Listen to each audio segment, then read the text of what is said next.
आइए सीधे रुख करते हैं। मेरे साथ इस वक्त सियासी मेहमान जुड़ रहे हैं। कांग्रेस की प्रवक्ता अलका लांबा हमारे साथ मौजूद हैं। कांग्रेस की प्रवक्ता अलका लांबा और बीजेपी की तरफ से पार्टी के प्रवक्ता अमित मालवीय को आप देख रहे हैं। बहुत स्वागत आप दोनों का। पहला रिएक्शन अलका जी मैं आपसे ले रही हूं, क्योंकि लगातार दो टिप्पणियां ऐसी जो कांग्रेस के भीतर से आई हैं। एक तरफ प्रमोद कृष्णम है जो कह रहे हैं साहब ये श्राप था, सनातन का श्राप जो कांग्रेस को ले डूबा, और दूसरी तरफ आप सुन रही थी अभी संदीप दीक्षित जो कह रहे हैं साहब कांग्रेस के जो नेताओं की कतार है वो प्रभावहीन हो गई है, वक्त के साथ खुद को बदल नहीं पा रही कांग्रेस। क्या अलका लांबा, और इसी वजह से 4 में से 3 राज्यों में कांग्रेस को हार। देखिए रोमाना जी, कोई क्या सोचता है उससे ज्यादा मेरे लिए यह महत्वपूर्ण है कि मेरी पार्टी क्या सोच रही है इस समय। मैं खुद कांग्रेस वर्किंग कमेटी की सदस्य हूं और हम लोगों को मालूम है ये नतीजे हमारे खुद के लिए बेहद चौंकाने वाले हैं। हमें विश्वास नहीं हो रहा। हम अभी तक हार स्वीकार नहीं कर रहे हैं, क्योंकि हमें है कि अगले 1 घंटे में चीजें बदल सकती हैं। हम अपनी जमीन पे विधायकों के संपर्क में छत्तीसगढ़ में खास तौर से अभी भी हैं।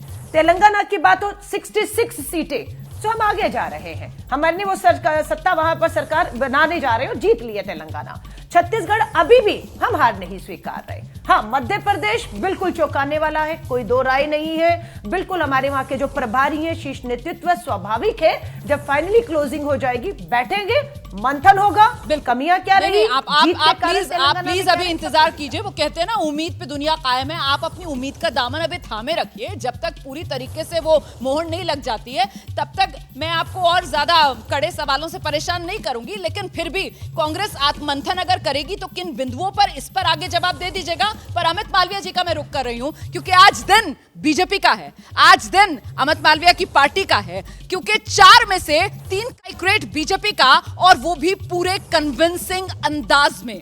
बीजेपी की ये बड़ी जीत, अमित मालवीय जी, एक फैक्टर इस जीत को जिसने लिखा, स्क्रिप्टिंग की, आपकी नजर में क्या है?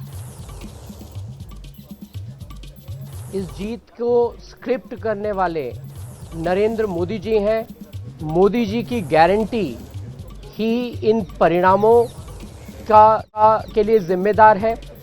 चाहे वो राजस्थान या छत्तीसगढ़ हो जहां कांग्रेस सत्ता में थी और एक टर्म के बाद वो दोबारा सत्ता में वापस नहीं आ सकी, या मध्य प्रदेश हो जहां हम 20 साल पहले जीते थे और मात्र 2 साल के अवरोध के अलावा पिछले 18 साल हम सत्ता में रहे, वहां पर बीजेपी की फिर वापसी होना, ये सिर्फ और सिर्फ नरेंद्र मोदी जी की गारंटी की वजह से ही संभव हुआ है। मैं एक और बात कहना चाहूँगा कि आज देश जिस प्रकार से नरेंद्र मोदी जी और भारतीय जनता पार्टी की तरफ देख रहा है as a party of natural governance, ऐसा दल जो शासन दे सकता है, ऐसा दल जो प्रदेशों को चला सकता है। और आज नरेंद्र मोदी जी का जो विजन है पूरे देश के लिए कि हम 2041 तक एक डेवलप्ड नेशन बने, मुझे नहीं लगता आज किसी भी दल के किसी भी नेता में इतनी कुवत है कि वो उस नैरेटिव का, उस विजन का ऑल्टरनेटिव पेश कर सके। हमने देखा कैसे राजस्थान में और छत्तीसगढ़ में कांग्रेस की करारी शिकस्त हुई है, जबकि उनके मुख्यमंत्री वहां थे। ये जनता का संदेश उन मुख्यमंत्रियों के लिए भी है कि राहुल और प्रियंका के आगे पीछे घूमने से सत्ता नहीं बची रहती। देश और जो जनादेश मिला है उसका सम्मान करना चाहिए और प्रदेश की जनता के लिए काम करना चाहिए। जितने भ्रष्टाचार हुए, महिलाओं के खिलाफ अपराध के मामले, दलितों का शोषण, गरीबों का शोषण, किसानों को लेकर लापरवाही, इसका खामियाजा भुगत रही है कांग्रेस राजस्थान और छत्तीसगढ़ में। और अंततः एक बात मैं तेलंगाना पे कहना चाहूंगा जी, ये तेलंगाना में कांग्रेस की जीत नहीं है, ये टीआरएस के खिलाफ पड़ा हुआ वोट है। कर्नाटका में भी कांग्रेस नहीं जीती, भाजपा के खिलाफ जनता ने वोट दिया। तो कांग्रेस कहीं नेचुरल ऑल्टरनेटिव नहीं है, ये सेकंड ऑप्शन है। जहां रूलिंग पार्टी के खिलाफ वोट डालना होता है वहां कांग्रेस को लोग नाराज होकर रूलिंग पार्टी से वोट दे रहे हैं। नहीं तो कांग्रेस की लीडरशिप में ऐसा कुछ नहीं है जिसको जनता लेके प्रसन्न है। और अंततः ये तो आपने बहुत बड़ा वार कर दिया, क्योंकि आज कांग्रेस के पास अगर कुछ डिफेंस के लिए था तो वो कर्नाटक और तेलंगाना ही था, और आपने कर्नाटक और तेलंगाना को लेकर भी कह दिया कि साहब वहां जो जीत मिली है उसको समझिए वो लोगों की नेचुरल प्रेफरेंस के तौर पर नहीं, बल्कि एक तरीके से कोई विकल्प ना होना और वहां की सरकारों के खिलाफ नाराजगी, और वो डिफॉल्ट में बाय फॉल्ट जीत गई कांग्रेस। अलका लांबा।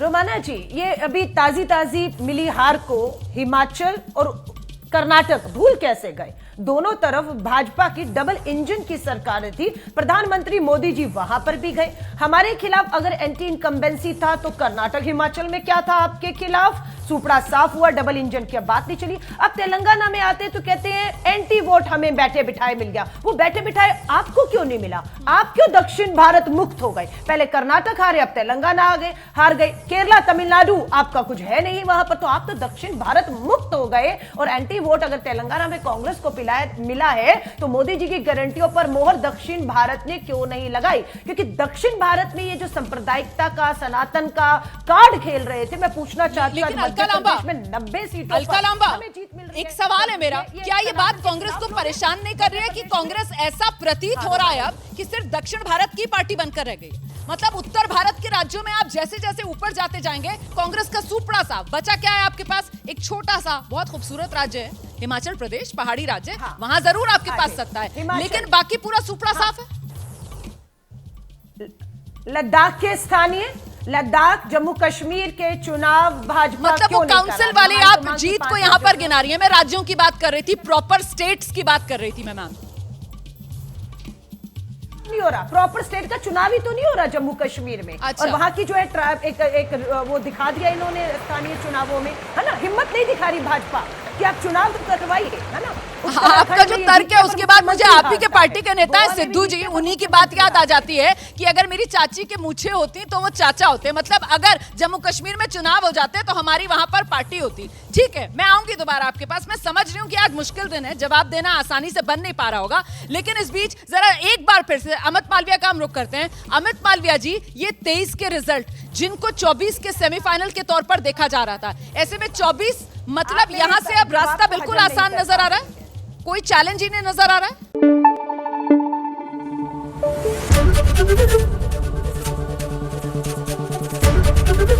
एबीपी न्यूज आपको रखे आगे।